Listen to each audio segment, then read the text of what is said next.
Vamos conversar com o médico psiquiatra Edson Guilherme, ele está conosco também de forma online. Doutor Edson, muito obrigada pela sua disponibilidade em nos atender.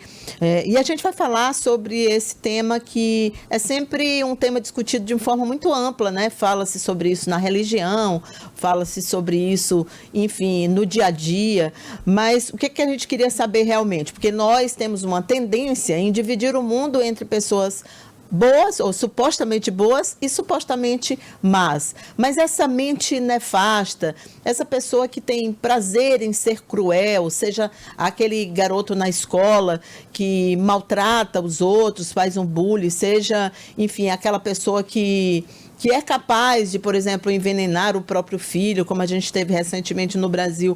Esse tipo de gente pode ser classificado como uma pessoa má? Aliás, existem pessoas realmente más, doutor? Bom dia, Cíntia. Bom dia. Obrigado pelo espaço.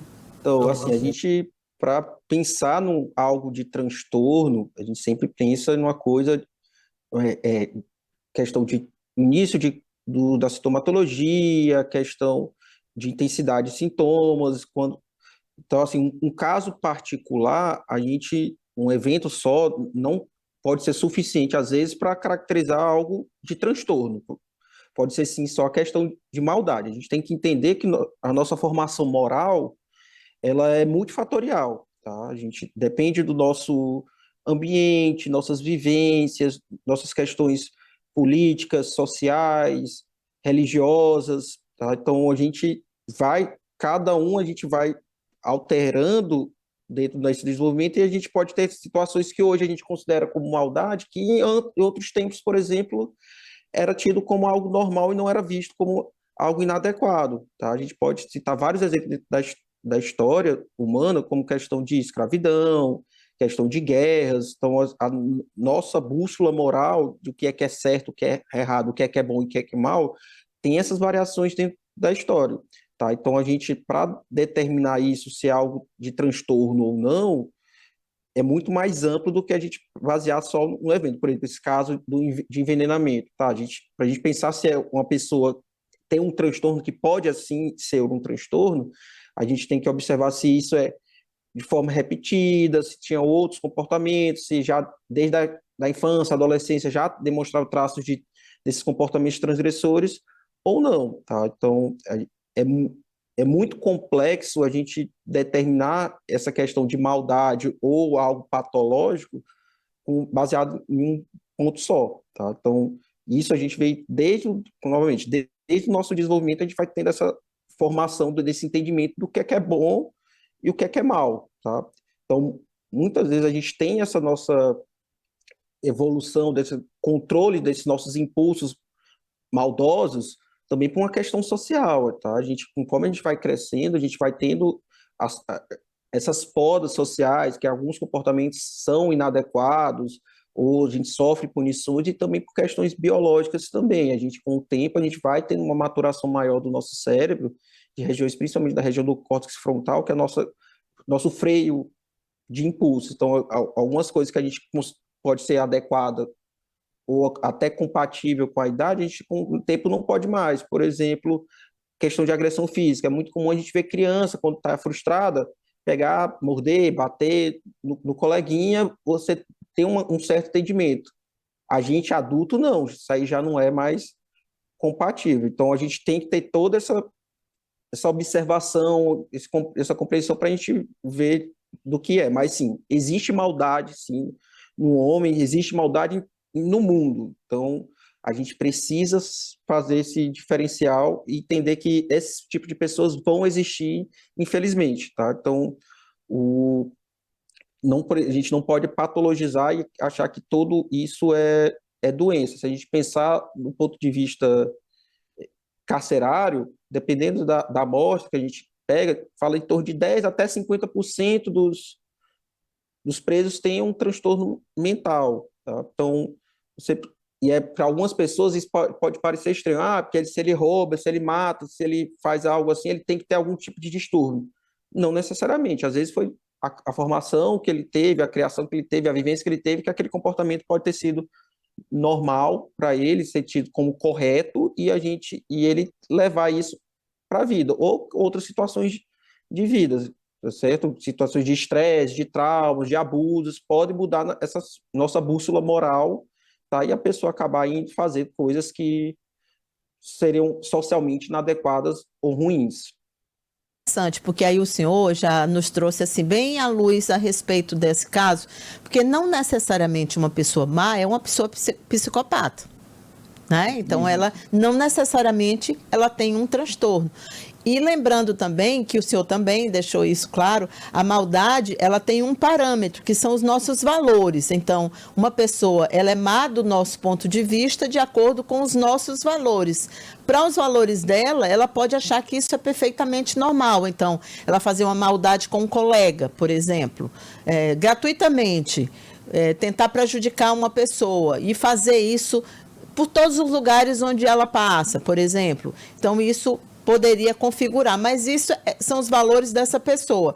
Aí eu queria saber o seguinte, o que a gente faz? Porque essas pessoas más, elas também têm, às vezes, um poder de sugar a nossa energia, de deixar que a gente fique mal. Porque como os nossos valores são diferentes e a gente precisa conviver, por vezes, com pessoas extremamente más, extremamente cruéis, é uma coisa complicada de você conviver com alguém assim, né? O que se faz diante de uma situação dessa? Então, assim, o mais difícil que possa parecer, às vezes a gente nem consegue fazer isso, é o se afastar, tá? Porque muitas vezes a pessoa não tem essa percepção desse comportamento inadequado, maldoso, ou até, às vezes, tem, tá? E a gente pensar numa linha, se fosse algo mais patológico, por exemplo, alguns estudos já falam que, às vezes, a terapia pode até piorar os comportamentos. Então, assim, é algo bem complexo, a gente tem que ver caso a caso, mas o principal é tentar ter esse afastamento, porque muitas vezes, quando a gente pensa, principalmente adultos, geralmente eles já têm essa visão de mundo formado, essa estruturação psíquica já feita, então é muito complicado você fazer algum tipo de mudança, tá? E sempre que possível, quando for algo que gera crimes, por exemplo, a gente fazer esse tipo de denúncia, que muitas vezes o que acontece é que há uma certa impunidade frente a esses comportamentos e a pessoa acaba perpetuando porque não há nenhum tipo de freio social, que acaba sendo, quando é um crime, por exemplo, a prisão, uma multa e tudo, acaba sendo repetitivo porque ele não sofre nenhum tipo de punição e que geralmente é isso que acontece. Às vezes nunca teve muitas punições ou foram punições muito leves ou incompatíveis com a gravidade. Então, é importante isso, a gente trazer esse tipo de punição, que esse comportamento não pode ser aceito em nenhum tipo de espécie, tá certo? Então, mas é algo bem complicado, porque muitas vezes esse perfil de pessoa tem comportamentos manipulativos, prendem muito os outros, tá? Quando a gente pensa em relações, principalmente relações afetuosas, familiares, então muitas vezes as outras pessoas acabam ficando presas ou se habituando por alguma razão àquilo, seja por uma questão algum tipo de dependência, ou emocional, ou financeira, tá? Então, casos são bastante complexos, tá? Então, mas o principal é tentar, se possível, se afastar o máximo e denunciar qualquer tipo de transgressão e tentar gerar algum tipo de punição para esses comportamentos, que a impunidade favorece muito essa perpetuação.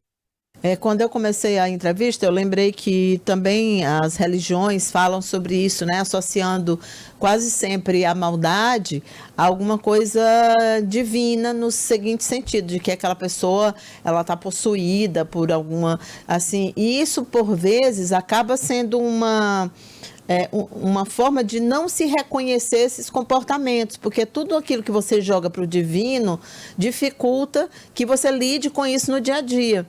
E pode até prejudicar, que ninguém está questionando a fé de ninguém, mas do ponto de vista das religiões, elas sempre utilizaram essa dicotomia, bem e mal, como uma forma, inclusive, de atrair os fiéis e de manter os fiéis num caminho que seria o caminho do bem.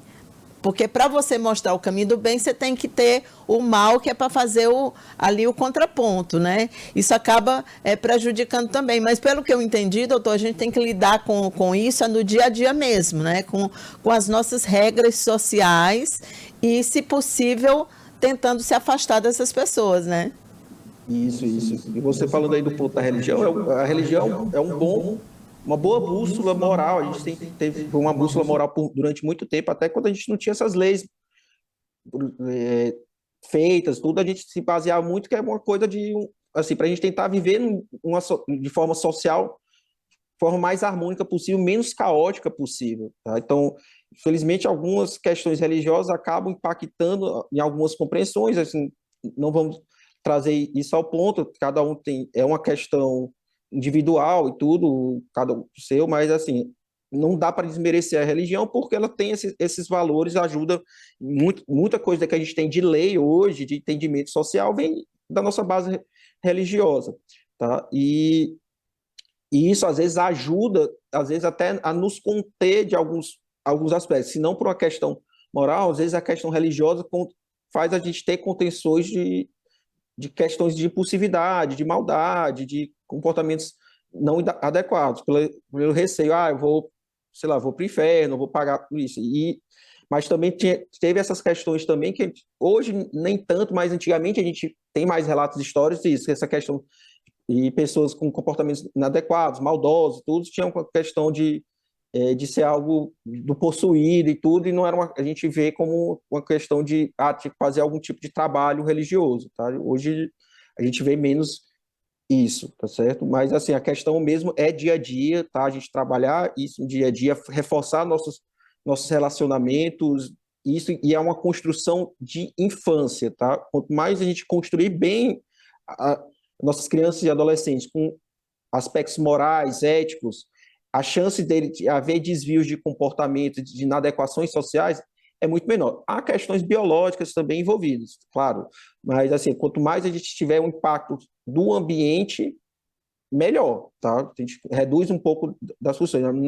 Não é isso, talvez não seja suficiente, mas reduz muita chance de ter esses desvios de comportamento para um entendimento que eles acham que isso é bom. Porque seguir uma regra moral, ter esses controles de impulsos e tudo, é difícil, tá certo?